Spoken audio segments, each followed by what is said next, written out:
भगवत गीता तीसरा अध्याय श्लोक नंबर 27। श्लोक नंबर 27 इस प्रकार है।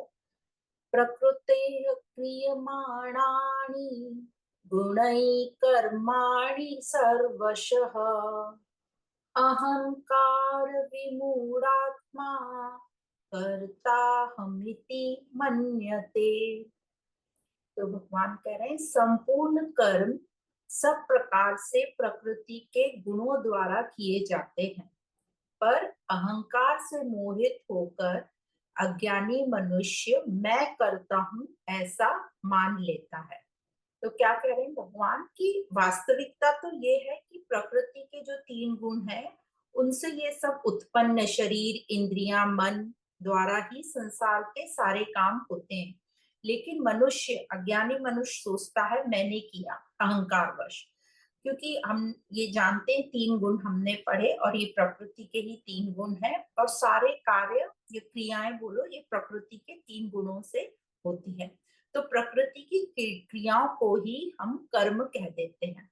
तो जो पहली लाइन श्लोक में बोली कि प्रकृति के तीन गुण से सब क्रियाएं हो रही हैं, जैसे बाकी जो हम सब बाहर देखते हैं वृक्षों का बढ़ना, हवाओं का बहना, नदियों का बहना और पदार्थों का परिवर्तन, सब इन्हीं तीन गुणों से होते हैं। और ये मनुष्य का देखना सुनना खाना पीना आदि सब क्रियाएं होती हैं।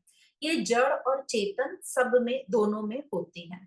तो इनमें से जो शरीर का बनना, भोजन का पचना और ये छोड़कर बाकी जो भी सभी क्रियाएं हैं, जैसे देखना बोलना भोजन करना, यह जो भी हम स्पर्श कानों से सुनना, ये सब इंद्रियों के द्वारा ही होती हैं। पर मनुष्य अज्ञानवश उनको अपने द्वारा की जाने वाली मान लेता है। तो बता रहे हैं भगवान की सभी क्रियाएं प्रकृति से ही होती हैं, प्रकृति के तीन गुणों का कार्य है। अब हम प्रकृति का विस्तार करें तो विस्तार से प्रकृति हम बोल देते हैं तो सबसे प्रकृति एक हुई। अब इस एक प्रकृति का हम धीरे धीरे यदि विस्तार करें तो सब कुछ जो भी कुछ हम करते हैं सब प्रकृति के अंतर्गत आता है।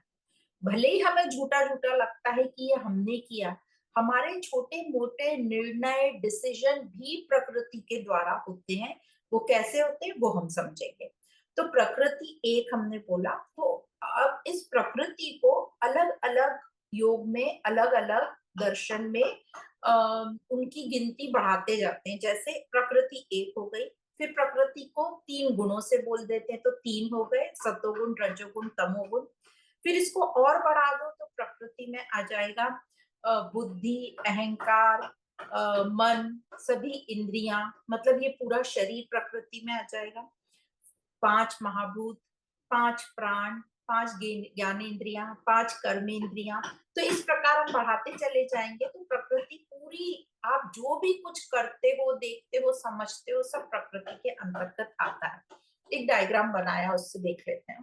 तो जैसे प्रकृति, फिर उसके जैसे तीन में इसको बोलना चाहो तो सत्वगुण रजोगुण तमोगुण, उसको और साथ में बोलना चाहो तो शरीर समाज समय संयोग स्थिति, उसको और बढ़ाते जाओ तो सांख्य योग के अनुसार जो 24 तत्व हैं, जैसे पांच महाभूत, पांच तन्मात्राएं, पांच ज्ञानेंद्रियां, पांच कर्मेंद्रियां, मन बुद्धि चित्त अहंकार, और इसको बढ़ा दो तो इसमें देश काल सब ऐड कर दो, पांच प्राण ऐड कर दो, सब विषय ऐड कर दो।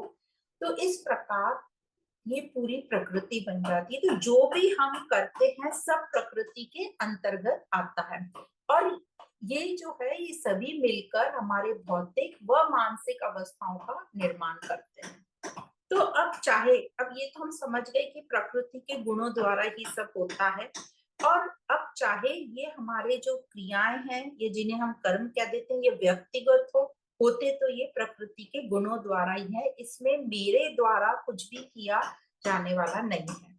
तो इसको हम और डिटेल में समझेंगे। इसके पहले हम समझ लेते हैं कि जो सेकंड लाइन में शब्द बोला है अहंकार विमूढ़ आत्मा, तो यहाँ पर अहंकार को विमूढ़ आत्मा बोला है। विमूढ़ आत्मा मतलब मूर्ख आत्मा। अब आत्मा को तो मूर्ख बोल नहीं सकते, है ना, आत्मा तो मूर्ख होती नहीं। तो ये अहंकार को कह रहे हैं विमूढ़ आत्मा, अहंकार को मूर्ख बोल रहे हैं, मूर्ख आत्मा। क्यों कह रहे हैं अहंकार को?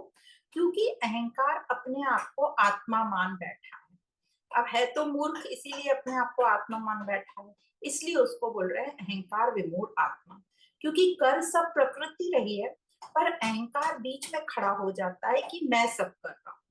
यह अहंकार मान रहा है कि मैं ही आत्मा हूँ और मेरे द्वारा ही सब हो रहा है।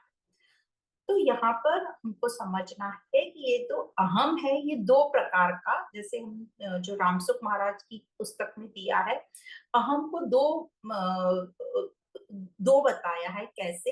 एक तो जो वास्तविक अहम है, मैं, जो नित्य है, जो हमारा स्वरूप है, और दूसरा जो झूठा अहम, जो अवास्तविक है, जो माना हुआ है, अहंकार जो झूठा है, जो अनित्य है।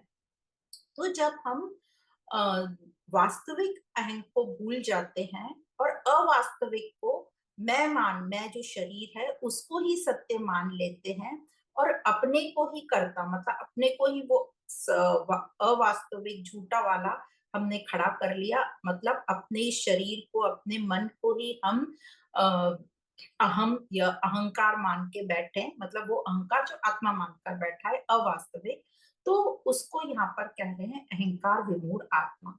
अब ये जो माना हुआ अहंकार है, ये मिटता कैसे है? ये मिटता है जब हम ज्ञान से अपने आप को जान लेते हैं। सिर्फ सिर्फ जब हम अपने आप को जानते हैं कि ये झूठा है, जब ज्ञान से समझ आता है, तभी ये मिट सकता है। और जब ये मिटता है तो बड़ी भारी पीड़ा होती है, क्योंकि अहंकार की ही कारण हम हमारा ये जन्म हुआ है, और हम सब ये जो जीवन अपना निर्वाह करते हैं, ये अहंकार के चलते चलते ही करते हैं। हम जिससे भी अहंकार, हम जानते हैं कि अपने आप में तो वो कुछ है नहीं, वो अपूर्ण है, तो वो क्या करता है, उसको कोई ना कोई तो विषय चाहिए जिसके साथ होकर वो बोल सके कि ये मैं हूँ। तो अहंकार को मिटना बहुत ही मुश्किल है। हम जो भी कुछ करते हैं अपने अहंकार को बचाए रखने के लिए करते रहते हैं। तो जब अहंकार मिटता है ज्ञान से, तो ये बहुत ही मुश्किल काम है, और बहुत ही दर्द या पीड़ा होती है जब अहंकार मिटता है। और इसको सहन करना, अहंकार के मिटने को सहन करना भी बहुत ही पीड़ा देने वाला काम होता है। तो कोई विरला ही इस अहंकार को मिटा पाता है, या इस अहंकार का त्याग कर पाता है। तो इस प्रकार ये अहंकार को विमूढ़ आत्मा बोला है।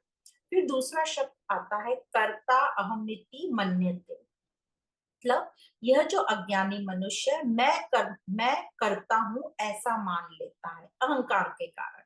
अब इस मान्यता को कह रहे हैं, ये जो अहंकार ने मान लिया है कि मैं करता हूं, इसको मिटाया कैसे जा सकता है? फिर से वही आत्मज्ञान से, हमारे विवेक विचार से जब हम जान लेते हैं, तभी ये अहंकार हट सकता है। तो ये जो झूठा मैं है, झूठे मैं को, मतलब कर्ता को कैसे हटाएंगे वो बताया है। कैसे हटाना है? इसको नकारना है।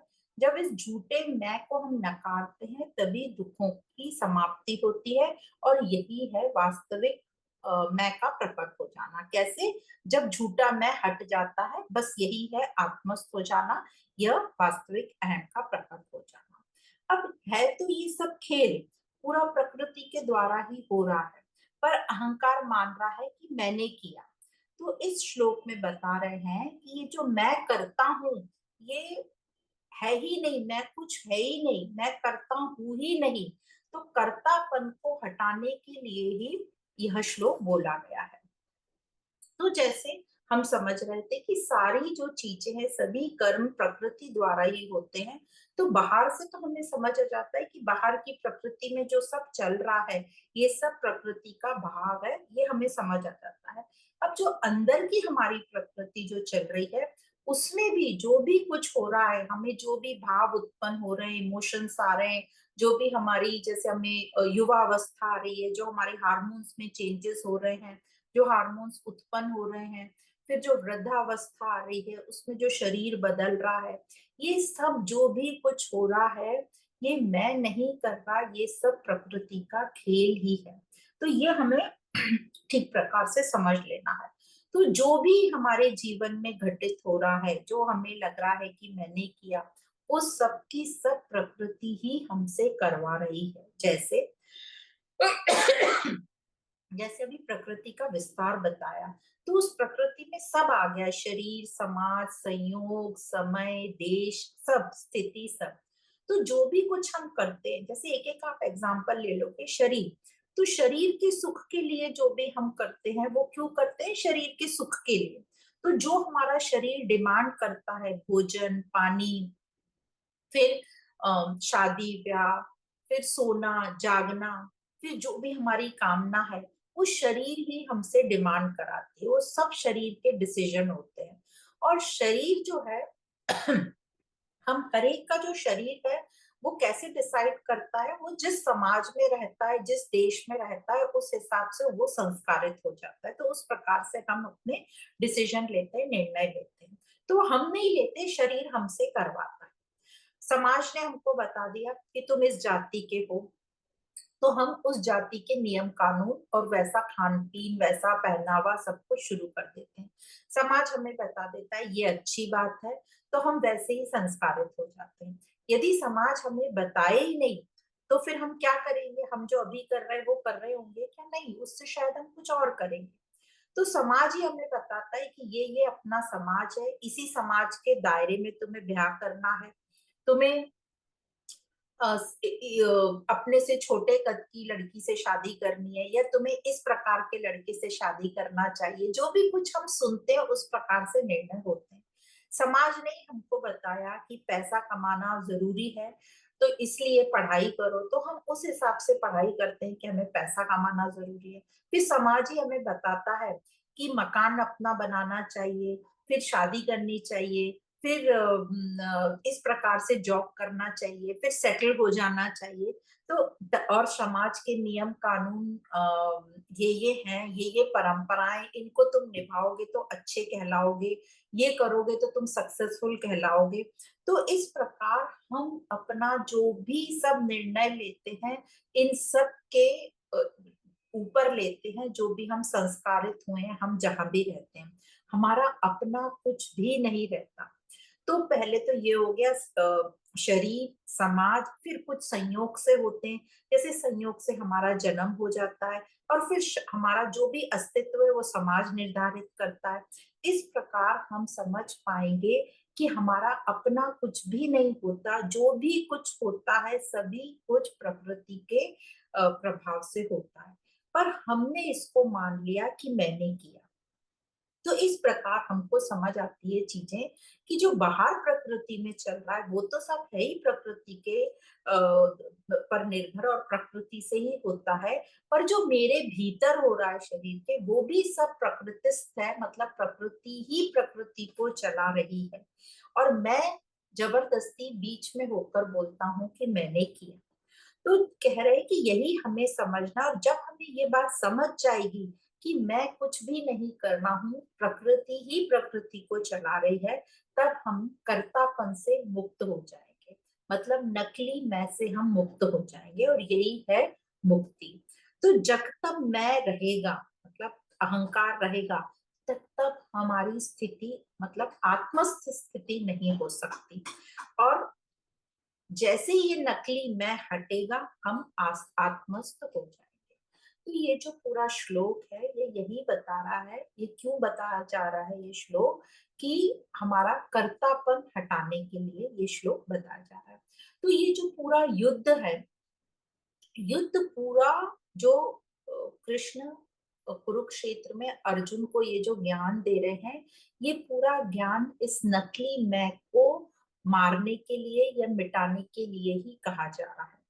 और युद्ध मतलब हमारा जीवन युद्ध, मैं मतलब अहंकार। तो जो अपने को कर्ता मानता है वो दुखी होता है। तो इस प्रकार इस श्लोक में कर्तापन के लिए हमें बताया गया। अब हम आगे चलते हैं, श्लोक नंबर 28।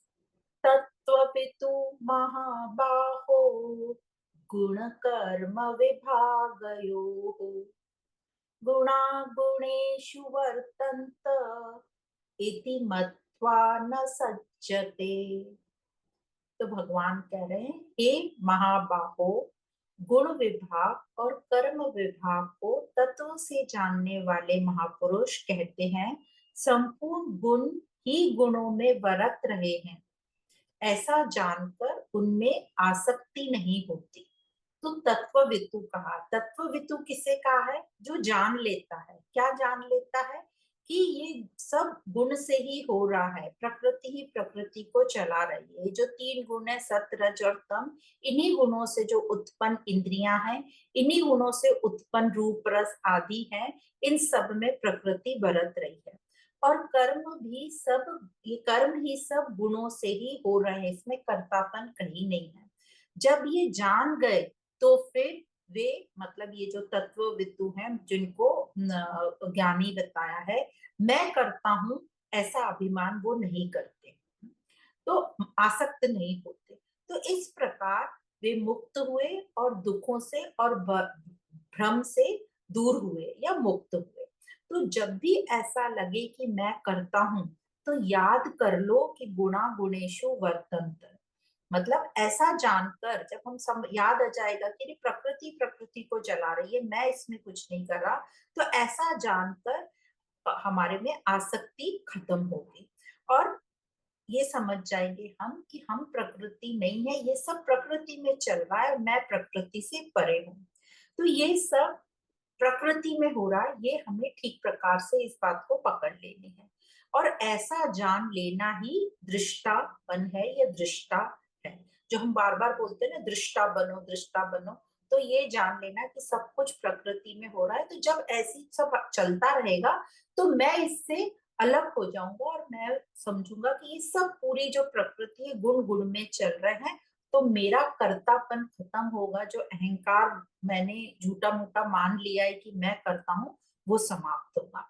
तो जो भी कुछ बाहर हो रहा है, सब प्रकृति से हो रहा है। जो भी कुछ मेरे अंदर हो रहा है, वह भी प्रकृति से हो रहा है। प्रकृति से मतलब बार बार समझ लेना, पूरा जो भी कुछ शरीर, समाज, संयोग, देश, स्थिति, काल, जो भी आप जो भी कुछ देख पाओगे, सब कुछ ये प्रकृति के अंतर आ गया है। मैं इसमें कहीं हूं ही नहीं। तो भगवान कह रहे आप इसमें कहीं हो ही नहीं, सब प्रकृति चला रही है। तो इस प्रकार इस बात को ठीक प्रकार से समझ लेना ही हमारे जो समझ लेने से हमारा कर्तापन खत्म होगा। तो ये श्लोक ये बताने के लिए है कि जो मैं है, अहंकार, ये कुछ है ही नहीं। और ये जो भी हमें सब दिखाई पड़ रहा है, वो सब गुणों का खेल है, इसमें मैं कहीं है ही नहीं। तो जिसने ये जान लिया, ये जो जीवन है पूरा, ये बहते पानी की तरह है, या ये एक लहर की तरह है। एक लहर उठेगी, गिर जाएगी, दूसरी लहर उठेगी। यह जीवन एक वृक्ष की तरह है। एक बीज बोया, वो वृक्ष हो गया, फिर वो एक दिन सूख जाएगा, वो खत्म हो जाएगा। जो ये जान लेगा जीवन के रहस्य को, वह मुक्त हुआ। वो प्रकृति से परे, मैं प्रकृति से परे हूं, ऐसा जान लेगा। तो ये काम जो जीते जी कर लेगा, क्या काम? मैं को समाप्त कर देने का काम जो जीते जी कर लेगा, उसी को अध्यात्म में मरना कहते हैं। और उसी का असल में जीवन शुरू होता है। तो इस प्रकार अध्यात्म में मरने को जो बहुत अच्छा मानते हैं, इस मैं अहंकार के मरने को जो संत लोग बोलते हैं कि जल्दी से मर जाओ, मतलब अपने अहंकार को खत्म करो। तो तत्व वित्तु का यहाँ मीनिंग क्लियर क्या है कि वो वही है जो जानता है कि गुणा गुणेशु वर्तन्ते, मतलब कर्म के पीछे मैं नहीं हूँ, कर्तापन नहीं है, पर ये सब जो गुण है प्रकृति के, उसी के अंतर्गत सब हो रहा है, इसमें मेरा कोई भी रोल नहीं है। तो ये जो हमने अभी तक पढ़ा, इससे हमको एक बात समझ में आ गई कि ये समझाने के लिए बोला है, इसमें झूठे अहंकार को गिराना, मतलब कर्तापन को खत्म करना, जिससे हमारी आसक्ति समाप्त होगी और हमारे दुख समाप्त होंगे। अब आगे चलते हैं श्लोक नंबर 29, तीसरा अध्याय, श्लोक नंबर 29। प्रकृति गुण सम्मूढ़ा सज्जन्ते गुण कर्मसु, तान कृत्स्न विदो मंदान कृत्स्न विन्न विचालयेत्। तो भगवान कह रहे हैं, प्रकृति जन्य गुणों से अत्यंत मोहित हुए अज्ञानी मनुष्य गुणों और कर्मों में आसक्त रहते हैं। उन पूर्णतया न समझने वाले मंद बुद्धि अज्ञानियों को पूर्णतया जानने वाले ज्ञानी मनुष्य विचलित ना करें। तो भगवान क्या कह रहे हैं कि इन अज्ञानी मनुष्यों को ज्ञानी जन विचलित ना करें। तो इसका ये मतलब नहीं है कि अज्ञानियों को कुछ मत कहो। उनका कहने का है कि अज्ञानियों को अपने हाल पर मत छोड़ दो, उनको ठीक प्रकार से देखो कि वो क्या कर रहे हैं, उनकी स्थिति देखो, और फिर धीरे धीरे उनको इस जो सकाम कर्म करते हैं उसकी असलियत बताओ और उनको आसक्ति से दूर करो। क्योंकि प्रायः ऐसा देखा गया है कि जो ज्ञानी जन है वो अज्ञानियों को उपदेश देते रहते हैं कि और ऐसा उपदेश देते हैं जिससे ये जो अज्ञानी जन है वो कर्म करना ही छोड़ देते हैं, उन्हें कर्मों में अरुचि हो जाती है। इसलिए भगवान का कहना है कि उन्हें ठीक प्रकार से पहले समझो, उनको देखो कि वो क्या कर रहे हैं। क्योंकि ये जो अज्ञानी जन है ये अपनी कामना पूरी करने के लिए सकाम कर्म तो करते ही रहते हैं, जिसको बोलते हैं हम पुण्य के लिए करते हैं। तो ऐसे अज्ञानियों को का जो ऐसे जो अज्ञानी उनका जो सकाम भाव है उससे उनको विचलित करो, उनको सही दिशा दो। उन्हें कर्मों से विचलित मत करो पर उनको सकामता से आसक्ति से विचलित करो। अब सकामता से विचलित करना आवश्यक भी है और उचित भी है, क्योंकि ये जो अज्ञानी है ये सकाम सकाम भाव से जो कर्म करते हैं ये क्यों करते हैं कि इनके अंदर कामना रहती है, तो ये नाशवान पदार्थों की प्राप्ति के लिए ही सकाम कर्म करते रहते हैं। अब ये जो भी इनको पदार्थ प्राप्त होते हैं उसमें इनकी ममता रहती है, कामना रहती है, और जो अप्राप्त की कामना भी वो करते रहते हैं उसमें भी उनकी आसक्ति रहती है, क्योंकि उनको अपने आप में वो अपूर्ण है और उनको लगता है कि बाहर से वस्तु प्राप्त होने पे उन्हें पूर्णता मिल जाएगी। तो ये जो अज्ञानी है ये सकाम भाव से कर्म करते रहते हैं। इस प्रकार उनकी जो ममता और कामना होती है वो बढ़ती जाती है और वो उसी में उलझ कर रह जाते हैं। इसलिए वे इन कर्मों को तत्व से जान नहीं पाते, ना पदार्थ को कर्म जान पाते हैं तत्वों से कि ये जो पदार्थ हमें मिल रहा है ये नाशवान है, न ही कर्मों को वो जान पाते हैं कि ऐसे कर्म करके स्वार्थ भाव से सकाम भाव से कर्म करके हमें पूर्णता नहीं मिलेगी। तो इसलिए उनमें आसक्ति पड़ी रहती है और इसलिए उनको इस आसक्ति से विचलित करना जरूरी है। इन जैसे ये अज्ञानियों में हम देखते हैं उनमें भोग और संग्रह की बहुत रुचि होती है। तो ये भोग और संग्रह की रुचि होने के कारण ही भगवान ने यहाँ पे उनको मंदान शब्द से बोला है, मंद बुद्धि कहा है। पर जो ज्ञानी जन है, जो कर्म के और पदार्थों के विभाग को, गुण विभाग को ठीक प्रकार से जान गए हैं कि कर्म कैसे करना चाहिए और पदार्थों का तत्व क्या है, ये जो पदार्थ है वो नाशवान है। तो ये जो ज्ञानी जन है जो ठीक प्रकार से जान गए, जो कामना और ममता रहित हैं, उनको यहाँ पे कृत्स्न भिन्न कहा गया है और कहा गया है कि उनको ये अज्ञानियों को विचलित ना करें। पर कर्मों से उनका संबंध जो आसक्ति है वो तो जरूर उनको वहां से हटाना चाहिए, ये भगवान कह रहे हैं। तो कई बार इस श्लोक को ऐसा ले लिया जाता है कि भगवान कह रहे हैं ज्ञानी जन तुम अपना ज्ञान लेते रहो और इन अज्ञानी जनों को ज्ञान मत दो, इनको अपने रास्ते चलने दो, इनको छोड़ दो, इनको कुछ मत बोलो। तो भगवान यहाँ पे ठीक ठीक बोल रहे हैं कि इनको छोड़ना नहीं है। इनको छोड़ देंगे तो इनको कौन इस ज्ञान की राह पर लाएंगे, पर इनको ठीक प्रकार से देखना समझना है और इनको आसक्ति से दूर करना है। कर्मों से उनका संबंध जो है अहंकार का संबंध है, ये हटाना जरूरी है, आसक्ति हटानी जरूरी है। तो इस अध्याय के शुरुआत में ही अर्जुन ने प्रश्न किया था कि मेरे को घोर कर्मों में क्यों लगाते हो। तो इसका उत्तर भगवान ने कई तरह से यहाँ तक के श्लोक में दिया, जिसका तात्पर्य ये है कि भगवान कहते हैं कि मेरा उद्देश्य घोर कर्मों में लगाना नहीं है बल्कि कर्मों से संबंध विच्छेद कराना है। इसी के लिए ये कर्मयोग ये अध्याय यहाँ पर आया। तो हम आगे चलते हैं श्लोक नंबर 30। तीसरा अध्याय श्लोक नंबर 30। मयि सर्वाणि कर्माणि सन्न्यस्याध्यात्म चेतसा निराशी निर्ममो भूत्वा युध्यस्व विगत ज्वरः। तो भगवान कह रहे हैं, तू विवेक बुद्धि के द्वारा संपूर्ण कर्मों को मेरे अर्पण करके कामना रहित, ममता रहित और संताप रहित होकर युद्ध रूप कर्तव्य कर्म को कर। तो हम जो साधारण मनुष्य होते हैं, जब कर्म करते हैं तो हम स्वार्थ से करते हैं और आसक्ति के साथ करते हैं। हमारे में लोभ रहता है, भय रहता है, और हमारे में कर्म के प्रति वासनाएं होती हैं जो मोह से होती हैं। तो इस प्रकार कर्म करने से हमारी कामनाएं और बढ़ती जाती हैं, और फिर हम और कर्म करते हैं। जैसे अभी सकाम मनुष्यों की हमने बात की, तो सकाम वही बात यहाँ पर कर रहे हैं। तो सकामता से हम कर्म करते जाते हैं, हमारी और कामना बढ़ती जाती है, क्योंकि पूर्णता हमें प्राप्त नहीं होती, और ये चक्र चलता रहता है और हम बंधन में आते चले जाते हैं। अब ये जो कामना कर्म का जो जाल है, ये इतना फैल गया और इतना जटिल हो गया कि इसको काटना बहुत ही मुश्किल हो जाता है, क्योंकि इसकी जड़ें हमें दिखाई नहीं देती। इसलिए इस श्लोक में आया है कि भगवान बता रहे हैं कि किस प्रकार कर्म करेंगे ताकि हम बंधन में नहीं फंसेंगे, और जो हमारे पुराने बंधन है वो भी कट जाएंगे।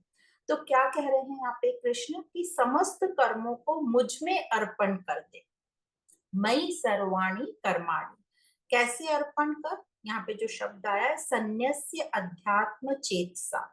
तो चेतसा मतलब चेतना, चेतना मतलब जानना। तो विवेक बुद्धि द्वारा जानना। संन्यास मतलब अर्पण कर दे। किसको? जो भी हम कर्म कर रहे हैं।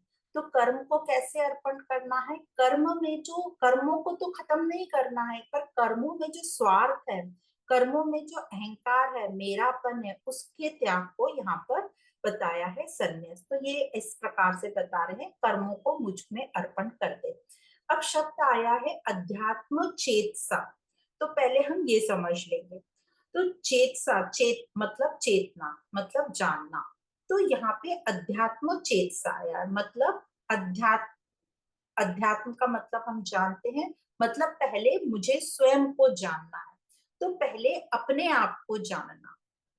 अध्यात्म चेतना चेतसा मतलब पहले अपने आप को जानना। तो दूसरी जो चेतना होती है, साधारण चेतना। तो ये दो चेतना हमें बताई गई है। एक तो होती है आध्यात्मिक चेतना, दूसरी होती है साधारण चेतना। तो जो साधारण चेतना है, उसमें क्या करते हैं हम लोग? पहले हम संसार को देखते हैं, जगत को देखते हैं। हम सभी, अधिकतर सभी पहले जगत को देखते हैं इंद्रियों के द्वारा, फिर अपनी छवि बनाते हैं। क्योंकि हमारी जो भी इंद्रियां है वो बाहर की ओर देखती हैं। बच्चा जन्म लेता है, आंख खोलता है, उसे बाहर का संसार दिखता है। तो जो साधारण चेतना वाला जगत को सत्य मानता है, और जो भी जगत में कहा जा रहा है उसी को सत्य मानता है, और फिर अपने आप को आंकता है, फिर अपनी आप की छवि बनाता है। तो जैसे हम एग्जाम्पल ले लें कि बाहर का जगत हमें बताता है कि सक्सेस किसको कहते हैं, समाज किसको कहते हैं, सुंदरता किसको कहते हैं। सारे ये पैमाने वो जगत से लेता है। जैसे समाज ने बता दिया कि बड़ी गाड़ी, अच्छा पैसा, गोरा रंग, ये सब अच्छी चीजें हैं।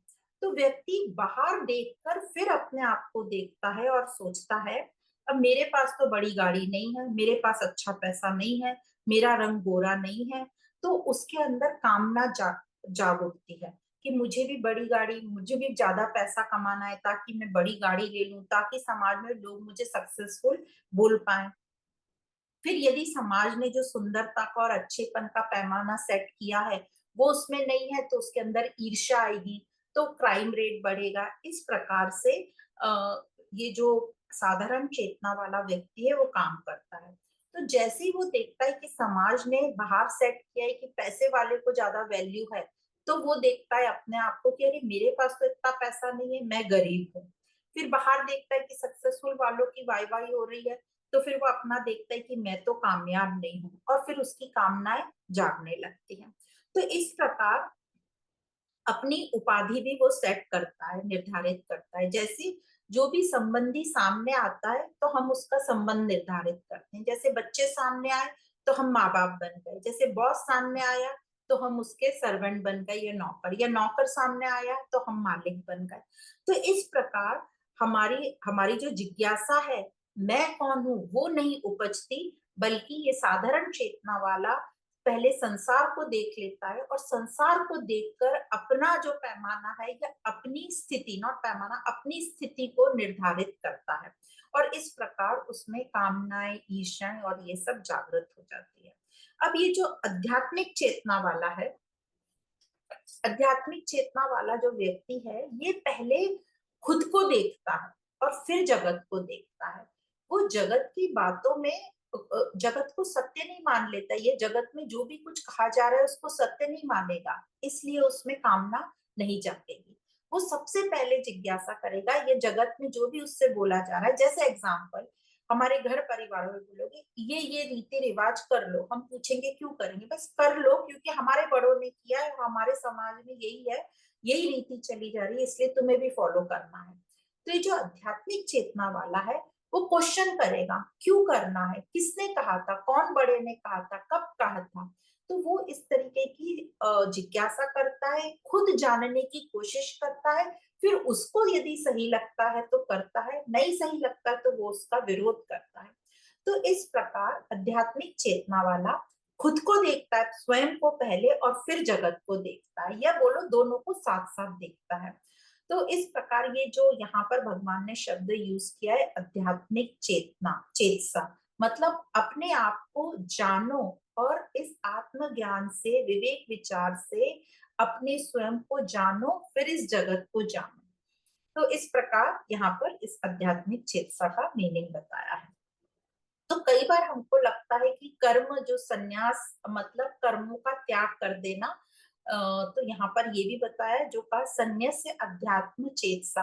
तो जो कर्म संन्यास का चलते फिरते हम गलत मीनिंग ले लेते हैं कि कर्मों को छोड़ देना है, और हम लोगों को लगता है कि ये क्या आध्यात्मिक या ये शास्त्र बता रहे हैं कि कर्मों को छोड़ दो, ये तो हमारे गतिशील जीवन से त्याग बता रहे हैं और हमारा जो जीवन है वो निराश बन जाएगा, तो हम ये निराश जीवन कैसे व्यतीत करेंगे।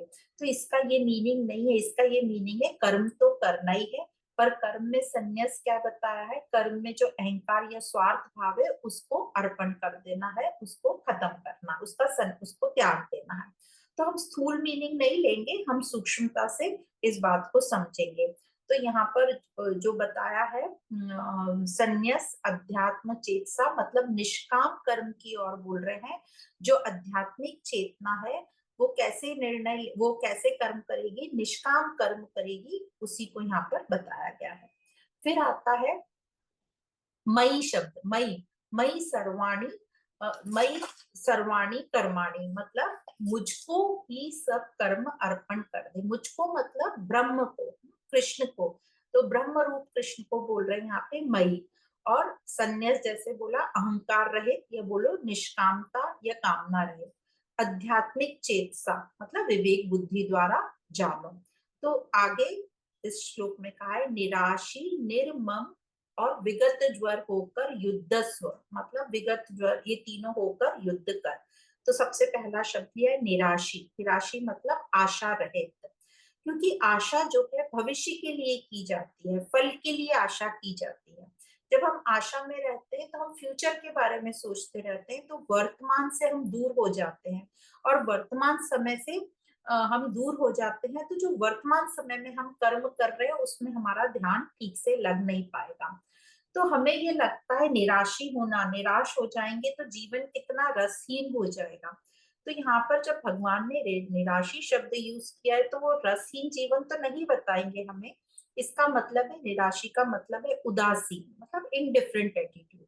तो साधारणतः पे जो हम उदास वर्ड यूज करते हैं उसका ये मीनिंग यहाँ पर नहीं है। उदासीन मतलब इनडिफरेंट एटीट्यूड। क्योंकि आशा न होना, आशा होती है, जैसे कुछ हमको आशा रहती है तो हम सोचते हैं फ्यूचर में कुछ अच्छा हो जाएगा या नया हो जाएगा। और यहाँ पे कहा गया है कि जो आशावादी होते हैं उन लोगों को जो भी कर्म किया जाता है उनको एक निश्चित फल के परिणाम की उम्मीद रहती है, या नए कोई फल की उम्मीद रहती है। तो निश्चित और नए फल की। तो नया तो कुछ कभी होता ही नहीं है प्रकृति में, वही चीज वापस अलग अलग रूप रंग लेके अलग अलग पैकेजिंग में आती है, और उसे वो निश्चित फल नहीं मिला तो उसको फिर बहुत बुरा लगता है, वो उसको एक्सेप्ट नहीं कर पाता। पर जब निराशी होंगे मतलब आशा रहित होते हैं, तो जो भी फल आएगा वो स्वीकार करने की हिम्मत रहती है। और जब निराशी होते हैं तो हम कुछ नया आजमाने की और नया करने की भी जरूरत करते हैं। तो इस प्रकार कह रहे हैं कि जब निराशी होंगे तो निराशीपन में ही नवीनता होगी, कुछ नए करने की उम्मीद होती है और स्वीकार, क्योंकि जो कर्म कर रहे हैं वो सही कर्म करेंगे, निष्कामता से जो भी कम कर्म होते हैं वो सही कर्म ही होते हैं, तो उसका रिजल्ट जो भी होगा उसको स्वीकार करने की हिम्मत रहती है। फिर शब्द है निर्मम।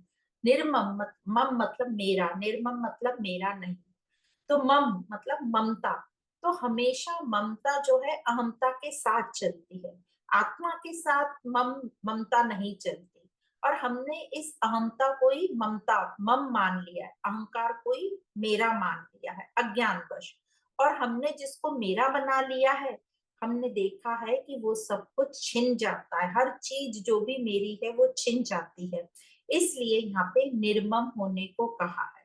और निर्मम होंगे तो आत्मस्थ हो जाएंगे, और आत्मा के साथ रहना मतलब जो सचमुच मेरा है, जो सचमुच वास्तविक मैं है, उसे पा लिया, तो अब कुछ भी छिन जाने का भय नहीं, या कुछ छिन जाया सकता भी नहीं। तो इस प्रकार निर्मम बोला, तो निराशी बोला, निर्मम बोला। और तीसरा शब्द है विगत ज्वर। विगत ज्वर, ज्वर मतलब ताप बुखार, और विगत मतलब ताप से रहित, बिना उसके। तो यहाँ पर बोल रहे विगत ज्वर। विगत ज्वर मत, तो क्यों बोल रहे हैं यहाँ पे विगत ज्वर, क्योंकि युद्ध हो रहा है और बोल रहे हैं उत्तेजित होकर युद्ध मत कर। बुखार चढ़ता है, जब हमें गुस्सा आता है, हमारा टेम्परेचर बढ़ जाता है, तो कह रहे हैं उत्तेजित होकर युद्ध मत कर, क्योंकि ये युद्ध लंबे समय तक करना है। उत्तेजित होकर करोगे तो लंबे समय तक युद्ध कर नहीं पाओगे। जैसे स्ट्रेस में, गुस्से में, हम गर्म जब हो जाते हैं आवेश में, तो ऐसे जब हम युद्ध करते हैं तो हम बहुत लंबे समय तक ठीक प्रकार से अपना काम नहीं कर पाएंगे। और ये जो युद्ध है ये लंबा युद्ध है। कौन से युद्ध की बात हो रही है? हमारे जीवन युद्ध की, जो हर हर रोज नई नई परिस्थितियां आती हैं और उसका सामना करना है। तो इसलिए भगवान बोल रहे हैं विगत ज्वर, मतलब गर्म होके युद्ध मत करो, उत्तेजित होके युद्ध मत करो, शांति से ठंडे दिमाग से होकर युद्ध करो। तो ज्यादा जब उत्तेजित होकर भी जब हम कर्म करते हैं तो उसमें भी कर्तापन आ जाता है। तो इस प्रकार बता रहे हैं कि विगत ज्वर होके कर्तापन का संन्यास हो गया ना, तो ज्वर को हटाना है, विगत ज्वर। तो इस प्रकार भगवान कृष्ण ने आशा, ममता और ज्वर तीनों का मतलब मानसिक उत्तेजना और कर्तापन, इन सब का त्याग करके कर्म करने को कहा है। और अर्जुन से कहते हैं निर्मम, निराशी, विगत ज्वर, युद्धस्व भव, इन सबको आशा, ममता और ज्वर को त्याग कर युद्ध के लिए खड़ा हो जाओ। तो इस विधि से कर्म करने से कर्म बंधन में नहीं फंसेगा, मतलब कामनाओं, अब तुझे आसक्ति नहीं रहेगी, कामनाएं नहीं रहेंगी, तो दुख भी नहीं होगा। तो ये ज्ञान हमारे जीवन की हर परिस्थिति के लिए है। हर परिस्थिति का सामना इस प्रकार करना, तो इससे हमारा जो जीवन है वो एक उन्नत जीवन हो सकेगा।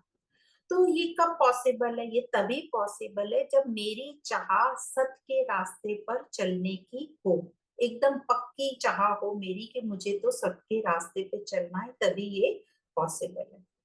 ठीक है, अब आगे चलते श्लोक नंबर 31, 31, अध्याय 3 श्लोक नंबर 31। ये मे मतमिदं नित्यम् अनुतिष्ठन्ति मानवाः श्रद्धावन्तो न सूयन्तो मुच्यन्ते तेऽपि कर्मभिः। भगवान कह रहे हैं जो मनुष्य दोष दृष्टि से रहित होकर श्रद्धा पूर्वक मेरे इस मत का, मत कौन सा मत? ये जो अभी तक बोला गया वो, उसका सदा अनुसरण करते हैं, वे भी कर्मों के बंधन से मुक्त हो जाते हैं। तो यहाँ पे शब्द आया श्रद्धावंतो न सूयंतो। श्रद्धा, श्रद्धा क्या मतलब? श्रद्धा मतलब कर्म बंधन से मुक्ति, निष्कामता। या और अच्छे से हम समझे तो श्रद्धा मतलब आत्मज्ञान से जो भी कर्म करते हैं, जो भी कर्म सही है आत्मज्ञान द्वारा, हम देखेंगे कौन से कर्म करना है, तो जो कर्म सही है उसे करना, और फिर जो भी परिणाम आए उसे ही शुभ मानना, ये है श्रद्धा। अब हमें ये श्रद्धा, अब ये सुनकर श्रद्धा की परिभाषा लग रहा है कि आमतौर पर तो हम इसको श्रद्धा नहीं समझते। हम क्या समझते हैं श्रद्धा? कि जो भी मेरी मनोकामना पूरी करेगा उसको हम श्रद्धा मानते, उस पर मेरी श्रद्धा है। पर अध्यात्म में, अध्यात्म क्या कहता है? जहां कामना होगी वहां तो श्रद्धा हो नहीं सकती। फिर ये आम आदमी श्रद्धा को ऐसा क्यों कह रहा है? क्योंकि आम व्यक्ति को ये समझ गया कि श्रद्धा एक बहुत ही अच्छा गुण है। अब सही वाली श्रद्धा रखने में तो उसकी काबिलियत नहीं है, उसमें इतना दम नहीं है। क्यों दम नहीं है? क्योंकि उसको निष्कामी होना पड़ेगा, कामना रहित होना पड़ेगा, अहंकार पे काम करना पड़ेगा। तो वो करेगा नहीं, क्योंकि खुद को बदलना है और खुद को बदलना नहीं है। और श्रद्धा भी, अपने आप को श्रद्धावान भी कहलवाना है, क्योंकि श्रद्धा अच्छा गुण है। तो उसने श्रद्धा की परिभाषा को ही बदल दिया। उसने ये कह दिया कि जो मेरी मनोकामना या जो मेरा मन चाहा फल देगा उसी पर मेरी श्रद्धा है। तो इस प्रकार जो साधारण श्रद्धा हम बोलते हैं, जो हम सबको श्रद्धालु श्रद्धालु बोलते हैं, वो बिल्कुल भी श्रद्धालु नहीं है, वो सब अश्रद्धा वाले हैं। क्यों? क्योंकि जो साधारण व्यक्ति है वो कर्म फल डिसाइड करता है, फल डिसाइड करता है कि मुझे ये फल मिलेगा जहां से, उस पर मेरी श्रद्धा है। और जो उसने डिसाइड किया है वो फल उसे मिल जाए तो उसे ही वो शुभ मानता है और उस पर ही उसकी श्रद्धा होती है। तो यहाँ जहां पर फल डिसाइड पहले हो जाता है और उस पे उसको विश्वास होता है, उसको कहा गया है अश्रद्धा। अश्रद्धा में पहले फल डिसाइड होता है, और आम व्यक्ति, आम भाषा में इन लोगों को श्रद्धालु कहा जाता है। और जो सही में आध्यात्मिक वे से जो श्रद्धावान हैं, वे लोग हैं जो कर्म को देखते हैं, वो कर्म निश्चित करते हैं ज्ञान से कि सही कर्म कौन सा है। वो पूरी सत्य निष्ठा और ईमानदारी के साथ सही कर्म का चुनाव करते हैं। वो कर्ता की ओर देखते हैं, फल चाहे कुछ भी हो उसका। तो आम साधारण व्यक्ति जीता है अश्रद्धा में, अपने आप को श्रद्धालु श्रद्धालु बोल के, क्योंकि उसकी कामनाएं हैं और कामनाएं उसकी सबसे बड़ी मजबूरी है, क्योंकि वो अहंकार में है। और अहंकार हम जानते हैं अपूर्ण है, अपूर्ण है तो कामनाएं रहेंगी, कामनाएं रहेंगी तो वो बहुत सारे सकाम कर्म करेगा, पर जो फल मिलेंगे उससे उसकी तृप्ति नहीं होगी, टेम्पररी होगी पर लंबे समय की नहीं होगी। फिर भी उसे आशा बनी रहेगी, देखो फिर से आशा आती, फिर भी उसे आशा बनी रहेगी, इससे तृप्ति नहीं हुई है पर नेक्स्ट कामना से शायद हो जाएगी और उसका पूरा जीवन इसमें निकल जाता है। तो अश्रद्धावान मतलब नकली श्रद्धा वाले, वो कैसे होते हैं? वो पहले फल देख लेते हैं, फल डिसाइड करते हैं मिलेगा कि नहीं, और जो फल उनको मिलेगा उसी पर उसकी, उसी ईश्वर या उसी इष्ट वो उसको मानेगा, उसी पर उसकी श्रद्धा रहेगी। पर जो सच में आध्यात्मिक वे से श्रद्धावान रहेंगे, वो पूरी सत्यनिष्ठा और ईमानदारी के साथ, मतलब ज्ञान के साथ पहले कर्म को देखेंगे और सही कर्म करेंगे, और उसका फिर जो भी फल हो, भले ही संसारिक दृष्टि में फल उसका अच्छा नहीं रहेगा, पर उसके लिए वही फल शुभ रहेगा। जैसे संसारिक दृष्टि में उसको बहुत ही उसके कम पैसे मिले तो संसार बोलेगा अरे इसने क्या किया, इसने तो बहुत घाटे का सौदा कर लिया, ये तो मूर्ख है।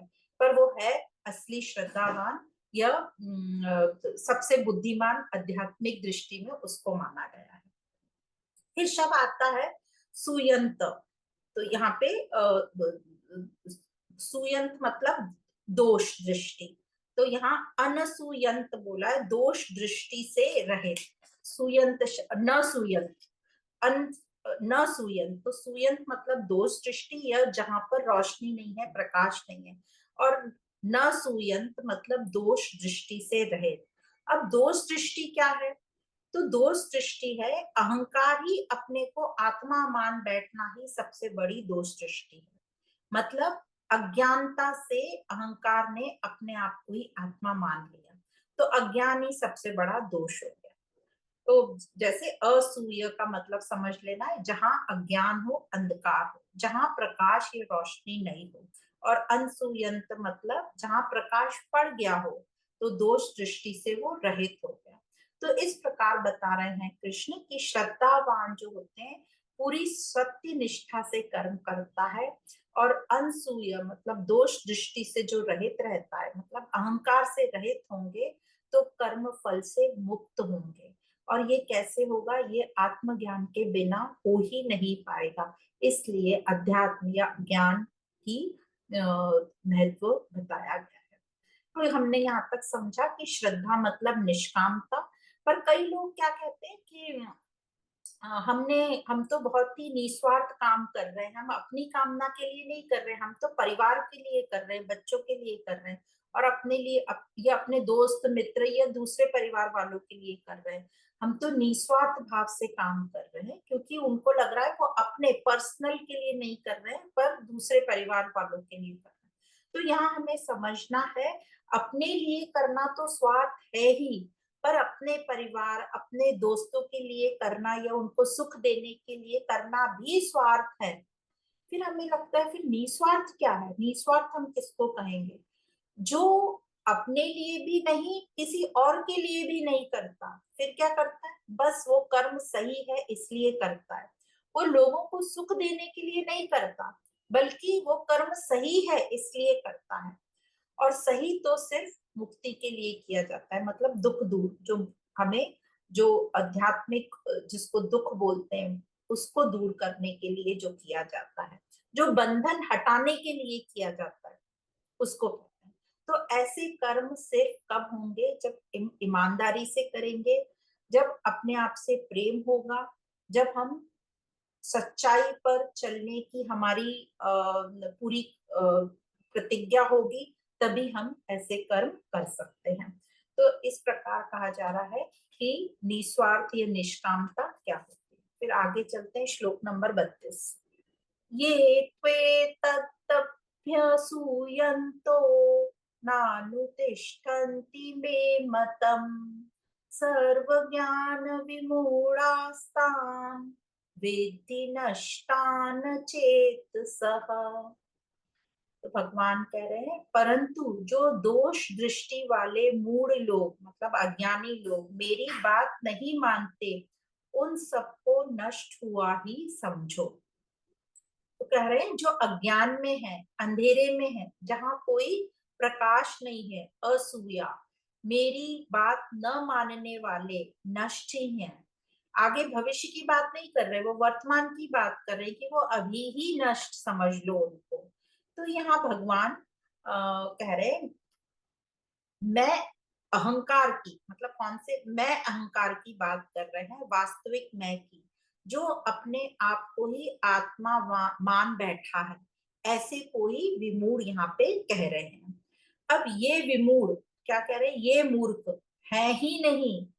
है ही नहीं मतलब ये ऑलरेडी मरे हुए हैं, इसका मतलब उनका चेतना का जो स्तर है वो इतना गिरा हुआ है कि अब उनको उठा नहीं सकते, इसलिए उनको मरे हुए ही कह दिया। जैसे कि हम आईसीयू में जो पेशेंट होते हैं, जो सब सपोर्ट सिस्टम पे होते हैं, वेंटिलेटर और सब पे, तो हम एक तरीके से बोलते हैं कि वो सिर्फ इन इंस्ट्रूमेंट्स के कारण चल रहे हैं, इंस्ट्रूमेंट जैसे ही हटाएंगे तो उनको मृत घोषित करना ही पड़ेगा। तो वैसे ही इन लोगों की हालत है जिनका स्तर एकदम गिरा हुआ है, ये ऑलरेडी मरे हुए हैं। और मरे हुए को मारने में तो कोई हिंसा नहीं है, ये यहाँ पे क्यों बोला जा रहा है, क्योंकि आमतौर पर लोग कह देते हैं कि कृष्ण ने तो लोगों को मारा, वो बचा भी सकते थे, युद्ध को रोक भी सकते थे ताकि ये सब बच जाते, पर उन्होंने तो खुद होके हिंसा करी और लोगों को मारा या मरवाया। तो यहाँ पर ये बताने की कोशिश की जा रही है कि कृष्ण ने तो उनको बचाने की कोशिश की थी, वो संधि प्रस्ताव भी लेके गए थे दो दो बार, सबके सामने हाथ जोड़े भी थे, तो भी ये लोग जो है इन्होंने संधि प्रस्ताव को ठुकरा दिया। मतलब कृष्ण के सामने होते हुए भी उन्होंने ऑपोजिट पार्टी में उनके सामने खड़े हो गए लड़ने के लिए। तो उनमें अब बचाने लायक कुछ बचा ही नहीं था, क्योंकि उन्होंने अपना चुनाव किया कि कृष्ण के विपरीत खड़े होना, कृष्ण मतलब निष्कामता के विपरीत या सच्चाई के विपरीत खड़े होना। तो कहा जाता है यदि बचाने लायक होते तो कृष्ण क्या उनको बचाते नहीं? अवश्य बचाते, पर वो थे ही नहीं बचाने लायक। उन्होंने कोशिश बहुत कर ली थी पहले, और बाद में उनको ये बोला है अर्जुन को कि इनको मारो, ये तो ऑलरेडी मरे हुए हैं। तो क्यों बोल रहे हैं उनको मरे हुए? क्योंकि ये ऑलरेडी कामना ममता में इतने उलझे हुए हैं, बिल्कुल ही बेहोश हैं, बेहोश पड़े हैं, उनको पता ही नहीं है कि वो क्या कर रहे हैं, और वो ज्ञान लेने को तैयार भी नहीं है। अब जब कृष्ण ने ज्ञान ये दिया अर्जुन को, तो सामने पूरी सेना थी और पांडवों की भी पूरी सेना थी, और उनको पता था कि कृष्ण कुछ बोल रहे हैं तो जरूर कुछ अच्छी बात ही बोल रहे होंगे, पर कोई भी एक भी व्यक्ति उनके पास नहीं गया सुनने को कि वो क्या बोल रहे हैं। तो भगवान कह रहे हैं कि ये जो लोग, मतलब आमतौर पर भी जो लोग ममता कामना में इतने उलझे हुए रहते हैं, उनको बोला गया वो बिल्कुल ही बेहोश रहते हैं, जिन्हें लगता है कि हमारा तो सब कुछ ठीक ही चल रहा है। जैसे आप कई लोगों को बोलो ना कि भी गीता सुनने आओ, ये गीता, तो बोलते हैं क्यों सुनना है गीता, हमारा तो सब कुछ ठीक ठाक ही चल रहा है। तो ये जो लोग हैं जो बोलते हैं हमारा सब कुछ ठीक ही चल रहा है, वो अपने जो दुखों को छुपा लेते हैं, ये अपने दुखों पर पर्दा डाल देते हैं, उनको अपने दुख को एड्रेस करने को वो टाइम ही नहीं देते। वो अपने आप को इतना बिजी रखते हैं, कहीं एंटरटेनमेंट में, कहीं नाच गाने में, कोई शो में चले जाएंगे, इधर उधर भटकने चले जाएंगे, खाने पीने चले जाएंगे, ताकि उनको वो टाइम ही नहीं मिले वो देखने को कि मैं दुखी हूँ। जो एक प्रोग्राम से दूसरे प्रोग्राम में अपने आप को बिजी रखते हैं और कहते फिरते हैं कि हम तो एकदम निस्वार्थ भाव से सेवा कर रहे हैं, या तो हम श्रद्धावान हैं, तो वो ज्ञान लेना ही नहीं चाहते। ऐसों को भगवान कह रहे हैं ये तो ऑलरेडी नष्ट है ही, भविष्य में नहीं, ये अभी नष्ट है, इनका अब कोई स्कोप नहीं है। तो इस प्रकार भगवान ने यहाँ पे नष्टान चेत सह कहा कि उनकी जो चेतना है वो पूरी नष्ट हो चुकी है, मतलब उसमें अब संभावना नहीं है कि वो चेतना उठ पाए। तो इस प्रकार भगवान कह रहे हैं जो दोष दृष्टि वाले हैं, मतलब जिनके पास अभी अज्ञान ही अज्ञान है, अंधेरा छाया हो जहाँ रोशनी है ही नहीं, ये मूड अज्ञानी लोग, ये मेरी बात को नहीं मानते, उन सबको नष्ट हुआ ही जान। जो बाकी तो पुराण पढ़ेंगे, पर जो अपना ये है वेदांत या ज्ञान की बात, उससे दूर भागते हैं, उनको कह रहे हैं। तो आज के श्लोकों में हमने समझा कि जब तक अहंकार है, कर्तापन है, तब तब दुख तो है ही। और भगवान कह रहे हैं इस अहंकार को हटाओ, और कैसे हटाओ? इसको आत्मा के पास ले जाओ, मतलब ज्ञान से जान लो कि ये है ही नहीं, सब प्रकृति करवा रही है, गुणा गुणेशु वर्तन्ते, सब प्रकृति में हो रहा है, तुम कुछ हो ही नहीं, तुम झूठ मूठ खड़े हो कि मैंने किया। तो ये जो झूठ मूठ है, ये जो झूठा है, यही इसको ही हमें हटाना है ज्ञान से, और इसको ही, इस झूठे मैं को ही हटा देंगे तो हम आत्मस्थ हो जाएंगे, नहीं तो जीवन तो दुख ही रहेगा। तो मैं को हटाना ही सबसे बड़ी मुक्ति है। तो इस बार हमने यहाँ तक 32 नंबर के श्लोक तक किया। अब आज हम यहीं पर रुकते हैं। आप सभी को बहुत बहुत धन्यवाद।